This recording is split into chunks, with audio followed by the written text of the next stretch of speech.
warahmatullahi wabarakatuh. Salam sejahtera bagi kita semua.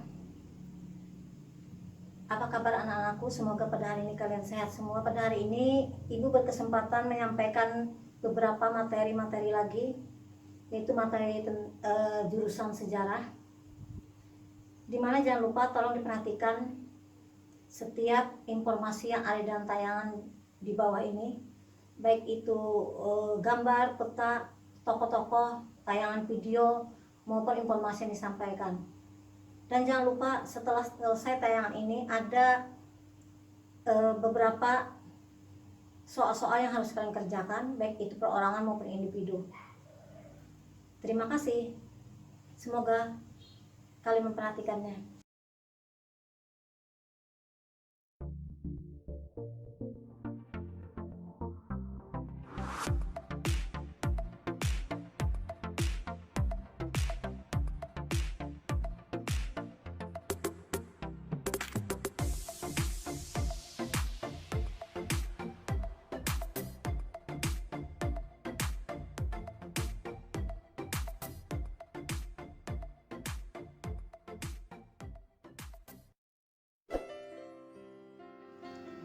Sekarang kita lanjutkan pada pelajaran konflik antara Kuba dengan Amerika Serikat. Di manakah negara Kuba berada? Negara Kuba berada di tepat jantung benua Amerika Serikat, berada di selatan daripada negara Amerika Serikat.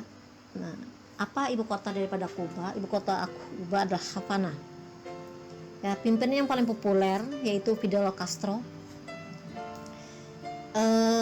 Kuba merupakan salah satu negara kecil yang terletak di benua Amerika Serikat. Negara Kuba mulai terkenal di dunia disebabkan penjelajahan Spanyol yang sampai ke pulau tersebut, yaitu pada saat Christopher Columbus melakukan penjelajahan samudra tahun 1492. Oleh karena itu, Kuba menjadi salah satu negara yang dijajah oleh Spanyol. Kuba meraih kemerdekaan tahun 1898 setelah terjadi pertempuran 3 tahun yang melibatkan Spanyol dengan Kuba dan Amerika Serikat.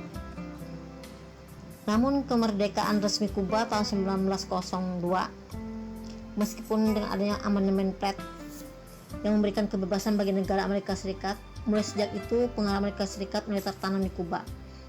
Kuba yang terletak di kawasan Karibia merupakan tempat penting bagi strategi pertahanan Amerika Serikat. Nah, selain itu secara ekonomi Kuba merupakan pemasok gula terbesar bagi Amerika Serikat. Oleh karena itu, untuk mengamankan daerah benua Amerika Serikat, maka AS mengeluarkan namanya Doktrin Monroe, yang pada intinya AS menolak pengaruh asing di kawasan benua Amerika Serikat. Apa isi daripada Doktrin Monroe? Yaitu Amerika Serikat for Amerika Serikat. Sedangkan khusus dengan negara Kuba, Amerika Serikat mengikat perjanjian yang bernama Amandemen Platt yang berisi kewajiban Kuba kepada Amerika Serikat, antara lain Kuba tidak boleh mengadakan perjanjian internasional apapun yang dapat mengurangi kemerdekaan, kewajiban menjual dan menyewakan tanah kepada Amerika Serikat, seperti contoh Amerika Serikat menyewa Teluk Guantanamo sebagai pangkalan militer. Kemudian pemerintah Kuba sepakat untuk memperkenankan Amerika Serikat memperoleh hak untuk melakukan intervensi untuk melindungi kemerdekaan Kuba. Nah, pada masa Jenderal Fulgencio Batista yang didukung oleh Amerika Serikat, pemerintahan Batista adalah pemerintahan militer yang sangat otoriter. Bantuan militer yang diberikan Amerika Serikat digunakan untuk melakukan penindasan atas rakyat Kuba. Rakyat Kuba mulai bergerak menentang daripada rejim Batista. Ya. Nah, gerakan rakyat ini dipimpin oleh salah satu orang yang populer yang nanti menjadi presiden, yaitu Fidel Castro. Nah, dalam gerakan anti Batista akhirnya berhasil Fidel Castro dan kawan-kawan menggulingkan daripada kekuasaan Jenderal Batista. Kemudian para aktivis ini mulai melakukan tindakan lebih ekstrim dengan cara menyerang barak-barak pemerintah, salah satunya barak Moncada yang ternyata gagal. Akhirnya Fidel Castro beserta rekan-rekannya kemudian penjarakan. Setelah dibebaskan, Fidel Castro yang dibantu oleh Che Guevara dari Argentina mengobarkan pertempuran terhadap rejim Batista. Nah, Batista sendiri pada akhirnya melarikan diri dari Kuba tahun 1959 ke Republik Dominika. Castro kemudian memimpin Kuba dengan sangat tegas dalam urusan kebijakan politik pemerintah. Salah satunya adalah mengeluarkan undang-undang reformasi agraria. Dan undang-undang tersebut, pemerintah Kuba dapat melakukan nasionalisasi terhadap aset kelas atas dan aset kelas menengah, termasuk perusahaan asing. Kelompok atas yang menentang Castro kemudian membentuk kelompok anti Castro. Nah, kebijakan nasionalisasi ekonomi ini mendapat simpati dari rakyat Kuba, sedangkan bagi Amerika Serikat hal ini sangat merugikan sehingga muncul upaya Amerika Serikat untuk menggulingkan Fidel Castro. Kita kemudian fokus pada invasi Teluk Babi. Apakah Teluk Babi tersebut? Teluk Babi itu dikenal di Kuba sebagai Playa Giron, sesuai dengan pantai disebut nama Teluk Babi, tempat pendaratan pasukan penyerbuan.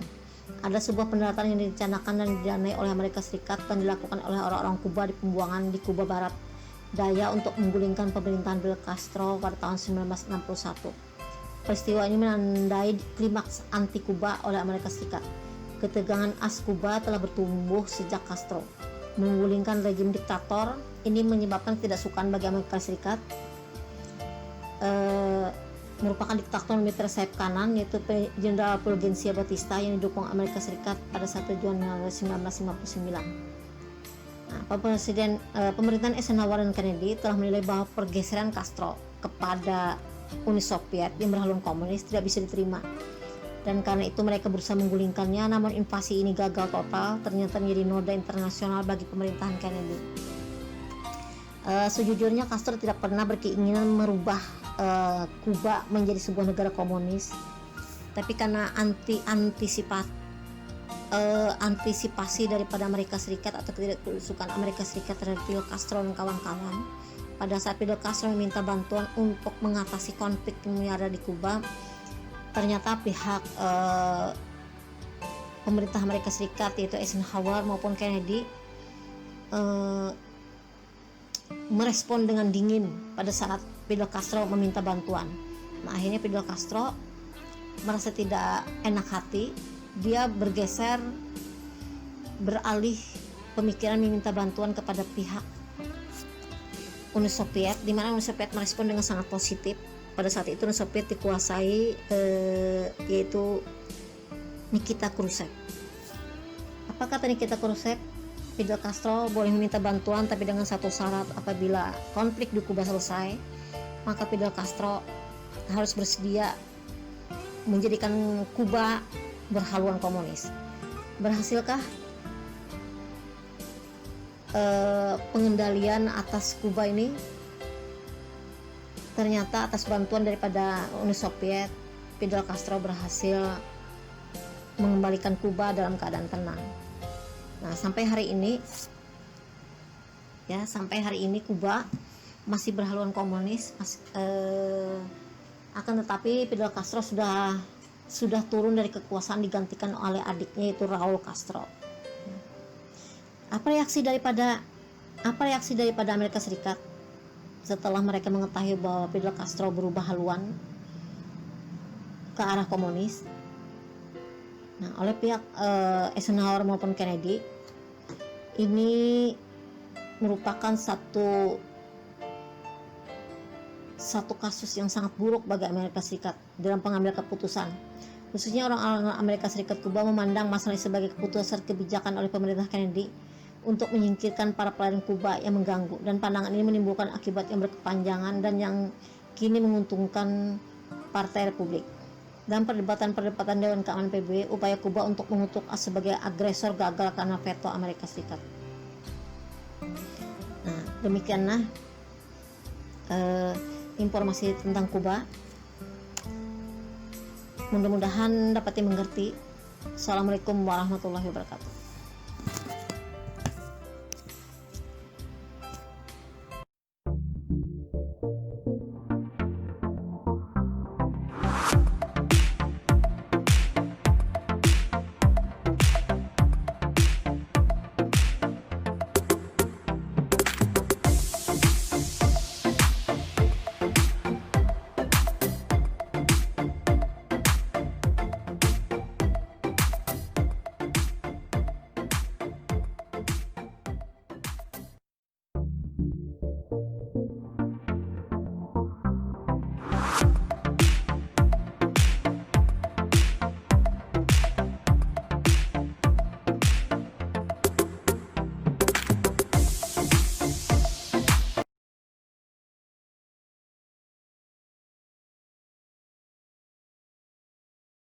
demikianlah sajian sejarah yang telah Ibu tayangkan. Semoga bermanfaat bagi siswa dimanapun berada maupun bagi pemirsa yang menyukai tentang pelajaran sejarah.